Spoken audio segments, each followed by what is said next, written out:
bitta mana shu kolonka aytadi. Agarda buni orqaga qaytarib rear 15 qiladigan bo'lsak, assalomu alaykum hurmatli kuzatuvchilar.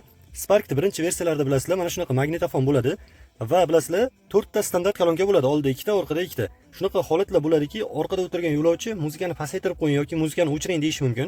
Ana shunaqa holatda siz osongina bitta sozlamani o'zgartirib, 2 ta oldidagi kolonkadan ovoz chiqargan qilib olishingiz mumkin. Buning uchun bu yerdan sound tugmachasini bosamiz.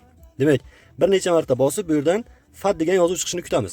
FAT chiqqandan keyin 10 ga buradigan bo'lsa, mana front 15 bo'ldi. Bizda hozir 2 ta oldi kolonka aytadi. Agarda buni orqaga qaytarib rear 15 qiladigan bo'lsak, 2 ta orqa kolonka aytadi. Mana shunaqa qilib osongina sozlab olishingiz mumkin. Men buni 0 ga qo'yib qo'yaman. Shuningdek, mana bu yerdan balans tugmachasini topib, balansdan xo'p, left qilib chapga buradigan bo'lsanglar, chap tomondagi kolonka aytadi. Rear qilib o'ngga buradigan bo'lsanglar, 2 ta, demak, oldi orqa o'ng tomondagi kolonkalar aytadi. Biz ham buni left qilib chapga qaytarib, demak, mana bu yerdan xo'p, yana fadni topamizda front qiladigan bo'lsak, bizda hozir oldindagi chapdagi kolonka, ya'ni bitta mana shu kolonka aytadi.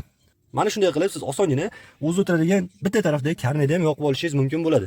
Ushbu videoni Spark minadigan tanishlaringizga jo'natib qo'ying va foydali ma'lumotlar uchun sahifamizga obuna bo'lib qo'ying.